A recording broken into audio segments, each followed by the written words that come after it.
Selamat datang di Baca Cerita Lama episode 4.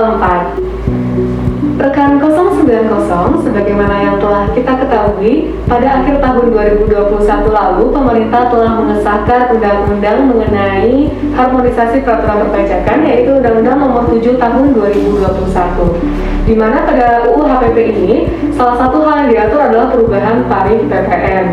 Nah, di episode Bercerita Lama kali ini, kita kedatangan narasumber dari KPP Pertama Solok, yaitu Mas Teguh Alam Putra. Beliau adalah asisten penyuluh pajak terampil di KPP Pertama Solok, yang secara khusus datang dan hadir pada kesempatan kali ini untuk membahas mengenai perubahan tarif PPN tersebut. Baiklah Mas Teguh, dari perubahan PPN tersebut, apa saja sih pokok-pokok yang diatur dalam undang-undang PPN-nya? Terima kasih Mbak Mutia. Jadi untuk pokok-pokok yang diatur dalam perubahan PPN ini yang diubah di UU HPP, itu yang pertama kenaikan tarif PPN. Kemudian setelah itu ada perubahan atas objek dan fasilitas PPN. Kemudian yang terakhir adalah kemudahan dan kesederhanaan dalam pelaporannya. Berarti ada kenaikan dalam tarif PPN yang merah. Apa sih Mas tujuan dinaikannya tarif PPN pada UU HPP tersebut? Jadi kenaikan tarif PPN ini bertujuan untuk meningkatkan penerimaan serta keadilan dalam proses pemungutan PPN-nya. Namun pemerintah juga tetap mempertimbangkan kondisi masyarakat, sehingga kenaikan tarif PPN itu tidak sekaligus ya, tapi kenaikan tarif PPN itu dinaikkan secara bertahap. Secara bertahap, memang berapa persen Mas kenaikannya? Berapa tarif kenaikan PPN tersebut? Jadi kenaikan PPN itu dari 10% menjadi 11%, itu mulai berlaku pada April 2022, dan nanti paling lambat 1 April 2025 akan dinaikkan lagi tarif PPN-nya menjadi 12%. Jadi tidak sekaligus 12%, tetapi dinaikkan secara bertahap. Oh begitu. Jadi untuk per 1 April ini, 1 April yang lalu berarti ya, 1 April 2022 berarti tarif PPN sudah menjadi 11%. Nah nanti akan secara bertahap juga di tanggal 1 Januari 2025 naik menjadi 12%. Paling lambat. Paling lambat. Berarti bisa lebih cepat. Bisa lebih cepat, tapi paling lambat 1 Januari. Lalu apa saja sih Mas perubahan terkait objek dan bukan objek pajak dari perubahan PPN pada UU HPP tersebut? Untuk perubahannya, pertama untuk barang kena pajak. Jadi zaman dulu untuk barang hasil pertambangan atau hasil pengoboran yang diambil langsung dari sumbernya tidak termasuk hasil pertambangan batu bara, dulunya non BKP, sekarang itu menjadi barang kena pajak.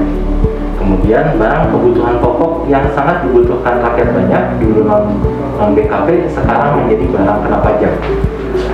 Untuk yang lain, makanan minuman itu yang disajikan di hotel, restoran, rumah makan, warung, dan sejenisnya, itu masih menjadi barang non BKP, masih bukan barang kena pajak. Kemudian uang emas batangan untuk kepentingan cadangan devisa negara dan surat berharga itu juga masih non BKP. Jadi untuk perubahannya hanya di barang hasil pertambangan atau hasil pengoboran dan barang kebutuhan pokok yang sangat dibutuhkan oleh rakyat banyak. Nah, kemudian barang dan jasa yang tidak kena pajak juga ada yang banyak berubah ya. Di sini jasa pelayanan kesehatan medis, jasa pelayanan sosial, jasa pengiriman surat dengan perangko, jasa keuangan, jasa asuransi itu sekarang berubah dari non JKP menjadi JKP. Kalau untuk jasa keagamaan itu masih non JKP. Kemudian jasa pendidikan sekarang juga berubah menjadi jasa kena pajak. Untuk jasa kesenian dan hiburan masih non JKP ya, karena itu merupakan objek pajak daerah. Kemudian jasa penyiaran yang tidak bersifat iklan sekarang berubah jadi JKP. Jasa angkutan umum di darat, di air, serta jasa angkutan udara dalam negeri yang menjadi bagian tidak terpisahkan dari jasa angkutan udara luar negeri itu juga berubah jadi JKP. Kemudian jasa tenaga kerja itu juga jasa kena pajak sekarang berubah. Untuk jasa perhotelan masih tetap non JKP karena merupakan objek pajak daerah. Kemudian jasa yang disediakan pemerintah dalam rangka menjalankan pemerintahan secara umum itu non JKP. Jasa penyediaan tempat parkir tetap non JKP karena objek pajak daerah. Kemudian jasa telepon umum dengan menggunakan uang logam kalau masih ada itu berubah sekarang menjadi jasa kena pajak. Kemudian jasa pengiriman uang dengan wesel pos itu juga menjadi jasa kena pajak. Kalau jasa boga catering masih tetap non GKP karena merupakan objek pajak daerah.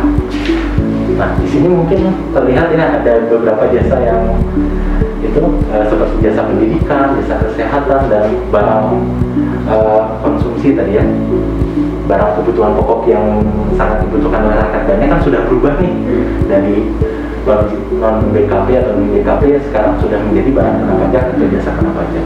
Nah itu walaupun dia berubah menjadi barang kena pajak, tetapi masyarakat tetap tidak perlu membayarkan PPN-nya karena dia itu berpindah dari non BKP atau non BKP menjadi mendapat fasilitas pasal 16B, mendapat fasilitas pasal 16D B, sehingga barang-barang tersebut dibebaskan dari pengenaan PPN.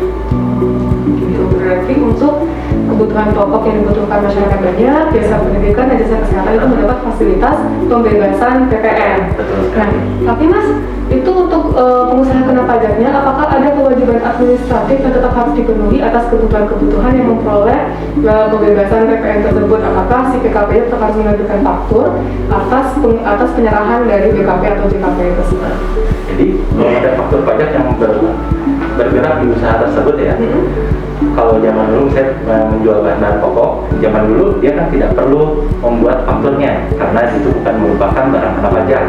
Nah sekarang karena dia sudah berpindah dari barang kena pajak menjadi dibebaskan dari PPN, maka dia harus tetap membuat fakturnya dengan kode 08. Gitu. Hal seperti itu diatur dalam peraturan nomor berapa ya Mas? Iya. Ada peraturan turunannya atau tidak? Nah, itu peraturan turunannya kebetulan baru keluar di bulan April ini ya, di tanggal 3 tahun 2022. Dari per 3 2022 tadi, apakah wajib pajak harus memperhatikan hal-hal lain terkait dengan peraturan mengenai PPN tersebut? Iya. Jadi di bab 3 ini selain mengatur yang tadi kode jenisnya ya, dia ada mengatur banyak hal juga.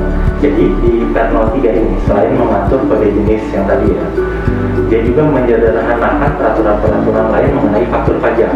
Dari 4 peraturan sekarang menjadi 1 peraturan ini di PER 03 itu saja. Nah, hal-hal yang paling penting di sini sebenarnya yang lain-lain paling hanya berkaitan dengan perubahan dari harus pakai kertas menjadi elektronik ya.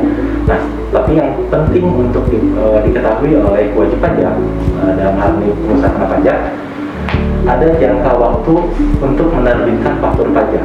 Jadi kalau zaman dulu, misalnya untuk menerbitkan faktur pajak bulan Maret, itu dia bisa menerbitkan kapan saja ya. Kapan saja bisa dia terbitkan. Sekarang ada batas waktunya, yaitu tanggal 15 bulan berikutnya.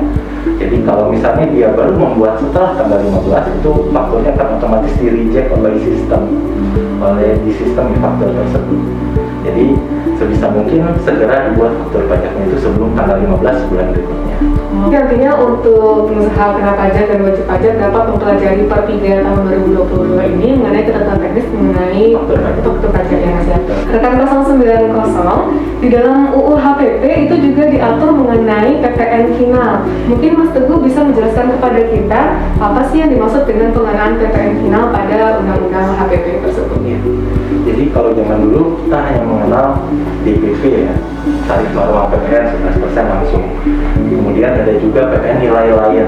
Jadi nilai lain itu kita ada persentase tertentu dari DPP-nya, kemudian baru dikalikan tarif pajak.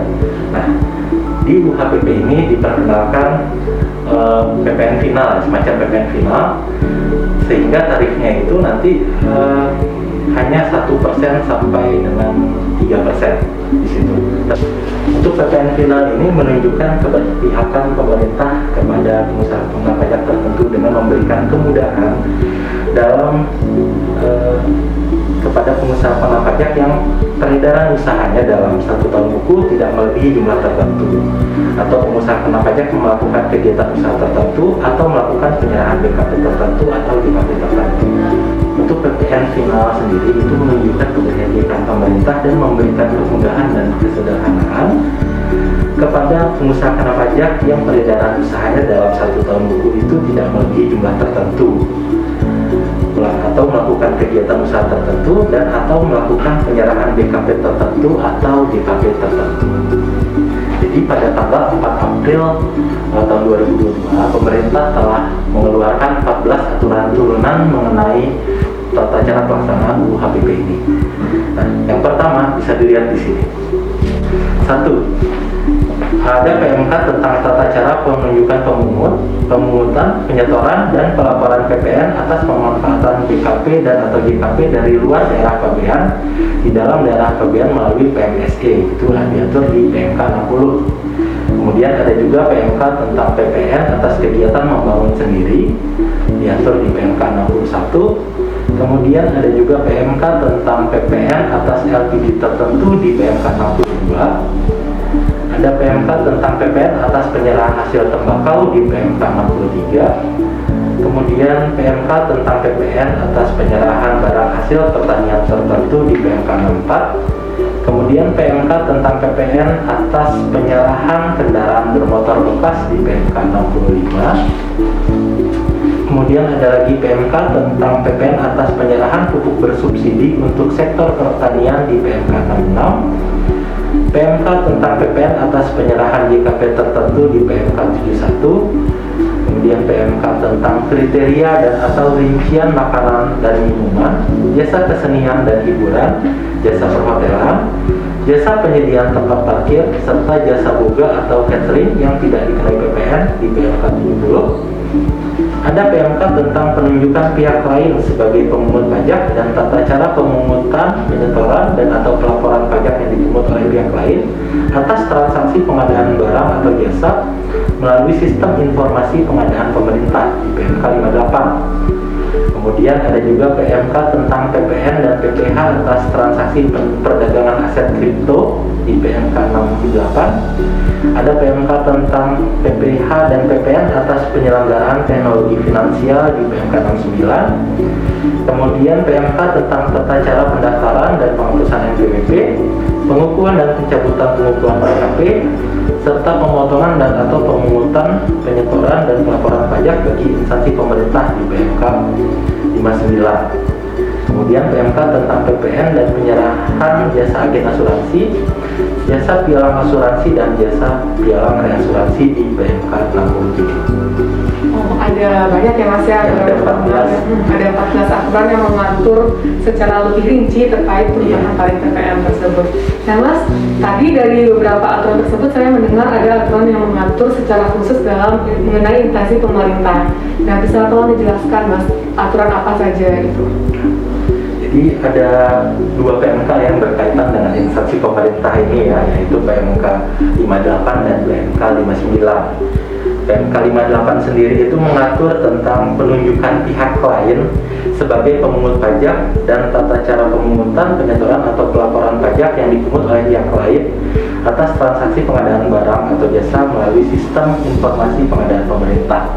Jadi di PMK ini mengatur tentang pihak lain yang ditunjuk sebagai pemungut PPN. Jadi bukan bendahara lagi nih yang memungut PPN, tetapi pihak lain. Nah, pihak lainnya sendiri itu pihak lain yang melalui sistem informasi pengadaan pemerintah. Jadi mungkin kalau pihak lainnya, Mbak Mutia lebih tahu nih apa saja pihak lainnya. Mungkin seperti bela pengadaan gitu ya, atau DJP gitu. Nah, itu nanti dipungut langsung oleh mereka, bukan oleh dana pemerintah lagi. Seperti itu ya. Kemudian ada satu lagi nih, yang PMK 59. Itu mengatur perubahan dari PMK 231 tahun 2019. Nah, itu sebenarnya di situ hanya ada beberapa refresh ya, beberapa perubahan sedikit, dan kemudian mengatur pengecualian pemungutan PPh 22 dan PPN yang tadi itu yang dipungut oleh pihak ketiga. Jadi bendahara tidak perlu lagi memungut atas instansi yang dilakukan melalui pihak ketiga tersebut. Nah, ini pertanyaan dasar sih Mas, tentang dari instansi pemerintah itu bagaimana secara mereka menghitung dasar pengenaan pajak dari PPN akibat perubahan tarif PPN tadi. Untuk itu ya, jadi biasanya mungkin dulu bendahara itu banyak yang berapa PPN-nya langsung dibagi 11. Iya, langsung dibagi 11 ya, tarifnya kan 10% dulu kan Mas. Kalau sekarang caranya agak berbeda. Jadi biasanya kalau kami itu cari dulu DPP-nya, dasar pengenaan pajaknya. Untuk dasar pengenaan pajak itu rumusnya sama dengan 100/111 dikali nilai pengadaannya atau nilai dalam kwitansi. Nah, itu kita dapat DPP-nya. Setelah dapat DPP, kita bisa nih cari PPN-nya. PPN-nya berarti langsung DPP dikalikan 11%. Iya. Nah, kemudian kalau bisa juga langsung dari nilai kwitansi.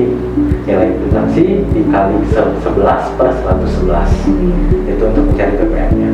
Kemudian kalau cari PPH bisa PPH 22 ya. Iya. Berarti 1,5% kali DPP-nya.